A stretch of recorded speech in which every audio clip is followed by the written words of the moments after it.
So let us move on and invite Pakistani Islamia Higher Secondary School, Sharjah, to the stage.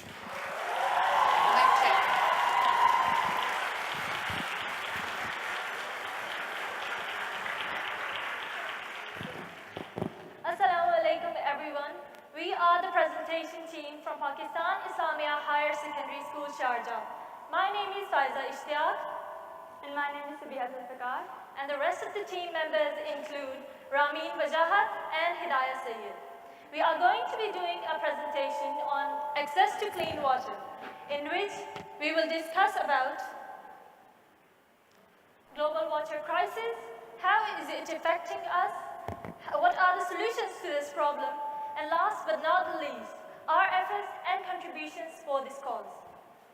All right now, how much time do you think has passed since I've been on stage and talking? Less than a minute, I suppose. But how would you feel if I tell you that in the meantime a child somewhere in the world has sadly passed away due to a waterborne disease? Now I know that some of you would not believe me, but let me tell you that it is true. Please think about what I'm going to say. If 90 school buses filled with kindergarten children were to crash every day with no survivors, the world would definitely take notice. But this is precisely what happens every single day due to poor water sanitation and hygiene. Globally, an estimated 2,000 children under the age of 5 die every day due to diarrheal diseases, and of those, some 1,800 deaths are linked to water sanitation and hygiene. Moving on to the global water scarcity, it is basically divided into two categories. That is physical water scarcity, which occurs due to the dryness of the land. And the second type is the economical water scarcity, which is when we do have the resources, but not the means to utilize them. Here you can see in the map that 2/3 of the world's population is already facing water crisis, which is mostly due to economic water scarcity. And if we go on wasting our water resources at this rate, then the water resources throughout the whole world will be facing the water crisis. Let me share some facts related to the global water crisis with you. 1 in 10 people lack access to clean water. That is 783 million people that make up 11% of the world's population. 1 in 3 people lack access to proper sanitation. That is 2.5 billion people that make up 35% of the world's population. Half of the world's hospital beds are filled with people suffering from water-related diseases. Every 21 seconds, another child dies from water-related disease, as I mentioned earlier. And if we continue this trend of wasting water, then by 2025, half of the world's population will be living in water-stressed areas. Here you can see the statistical report on the water consumption in UAE and some other countries. As we all are well aware, that UAE falls among one of the most arid countries of the world. Yet, it has one of the most highest water consumption rates per capita. That is more than 500 liters per capita per day. All right, talking about water crisis in Pakistan, 16 million people in Pakistan are forced to drink contaminated water, which results in the death of 200,000 children every year. Pakistan is also labeled among water-stressed countries by UNICEF. Now, how is the global water scarcity affecting us? Health. It is affecting our health adversely, as we all know. In many developing countries, as much as 80% of the illnesses are linked to water sanitation and hygiene. Hunger. 795 million people, or 1 in 9 people, are suffering from undernourishment due to the lack of food. Education. In many developing countries, a lot of people, especially women and children, have to travel for long hours, covering distances up up to 6 kilometers to get access to water, whereas this time could have been invested in gaining knowledge and education, which would have also benefited the country's economy, as well as the individuals themselves. Now, we all know that how grave the problem of water scarcity is throughout the world, but there are some solutions to it as well, one of which will be presented by a friend of mine. So, what is the solution to this problem? As all of you have a general idea of how grave the situation is, let me tell you, this is mainly due to the centralized system of purification. Why? This is because the developing parts of the world, which constitute nearly half of the world population, cannot afford the energy and costs of these systems. So for that purpose, we need advancements in our water purification technologies, and we need a solution that consumes less energy, purifies water at a less cost. And one of the innovative solutions to that is nanotechnology. So, what is nanotechnology? Basically, it's a technology that deals with materials at the nanoscale. And at the nanoscales, matter has peculiarly unique and novel characteristics, like high reactivity and high efficiency, which are very suitable for water purification. Although nanotechnology is a new technology, but it is helping reduce water scarcity of the both physical and economic types. Many innovative nano-based solutions have been developed, which are helping the rural people get access to water. For example, the life straw, it has been developed for mainly distribution in the humanitarian crisis or for use in developing countries, and it has been distributed in majorly every humanitarian crisis since 2005. For example, the Haiti earthquake in 2010, 2010 Pakistan floods, 2011 Thailand floods, and 2016 Ecuador earthquake. It also has applications at a larger scale, which include adsorption, in which the nanomaterials bond with the contaminants and are removed to give potable water. The membrane processes, in which the nanomaterials are used for the filtration purposes. Photocatalysis is an oxidation treatment which removes microorganisms, and nanomaterials are also used in this process. Disinfection and microbial control is also used for the removal of microorganisms and pathogens. Sensing and monitoring of pollutants and contaminants at a molecular precision. So basically, all of these processes are conventional, but using nanomaterials in these processes gives us high efficiency at low cost. So, replacing our conventional systems with nano-based water purification systems is going to be a huge step towards the solution of the global water scarcity. Why?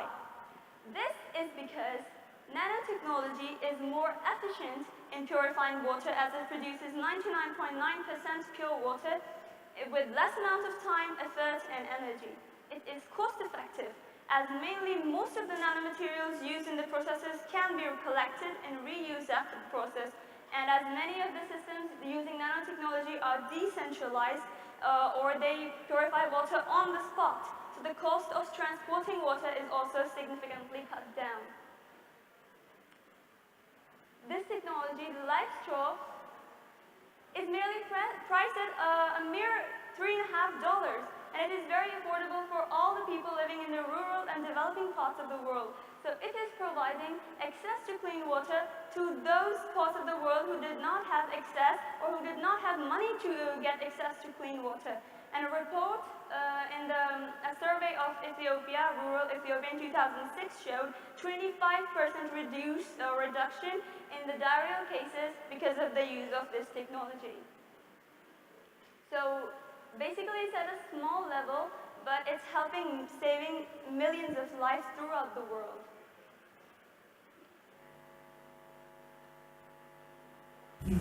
It's good enough to drink, but just seconds before, this water was full of dirt and bacteria.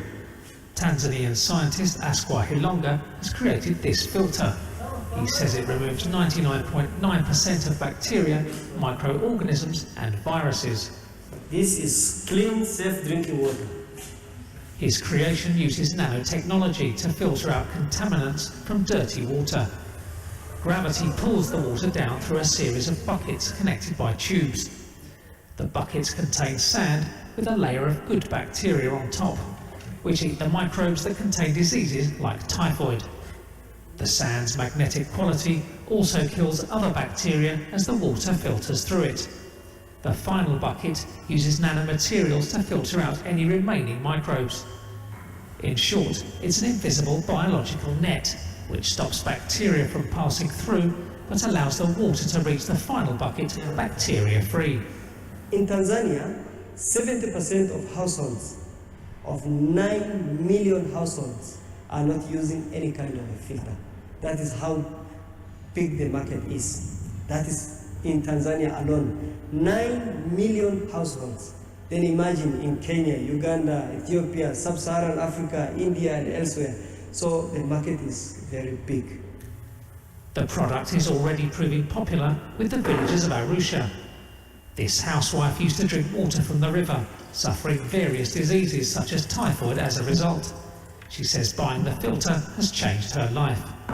It can be tailored to absorb anything from bacteria and viruses to copper and fluoride. A single filter can supply many litres of clean water a day.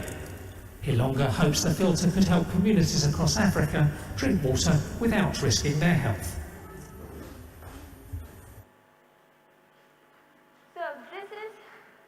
So this is how nanotechnology is providing pure water, drinkable water.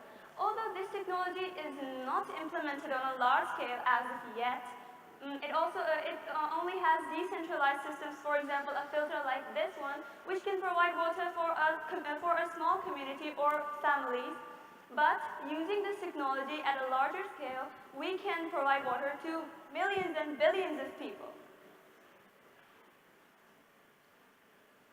So, although technological developments may be needed for solution of this crisis, but there is yet another factor contributing to this cause which is generally not considered, and that is our irresponsible use of our water resources. Considering some, like you and me, waste gallons of water every day without realizing its worth, while others don't even get a drop to drink, are they any less deserving than us? No, definitely not. Is there nothing we can do to help them? But fortunately, at this point of time, there is. There are a number of ways in which we can conserve water, and some of them are to wash laundry and dishes with full loads, always turn off running water, take shorter showers, repair all the leaks, and reduce the flow of shower heads and toilets. Pakistan Islamia Higher Secondary School, Sharjah, has been doing its very best to conserve water in our school. And we're using our grey water for plantation around the school, which is the water from our AC drippings and ablution water. We're using it for planting all our green areas. And we have also implemented this mulching technique around the plants, which is significantly reducing water wastage due to evaporation. So, to sum up, access to clean water is essential, and its lack is adversely affecting our health, education, and economy. And nanotechnology is the solution to the global water crisis. The role of each individual in conserving water is crucial. Technological advancements is only one side of the coin, the other being conservation. We have to be the change we want to see in the world, and unless someone like you hears a whole lot about changing the situation of the world, nothing is going to change. It's up to you to change the situation of the world. You belong to Earth. The Earth does not belong to you. So you have to do everything in your capability to preserve the water and conserve water, and change before you need to, before you have to.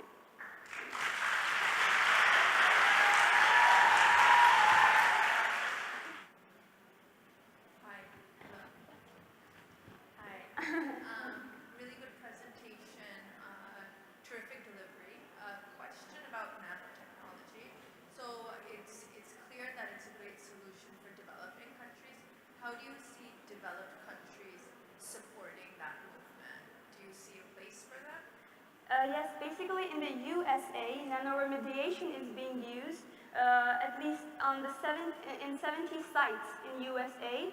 There are purifying groundwater, which is water from the wells. Technically, we pump the water and we purify it. It uses a lot of effort and energy. So they're simply introducing the nanoparticles in the well that are magnetic in nature. Those nanomaterials purify the water, and then they apply a magnetic field from which the nanomaterials are taken out, and purified water is produced. So it consumes less cost and less energy, and it's being used mostly in the USA nowadays. Okay, thank you very much, team. Can we give them a big round of applause for the well-thought presentation?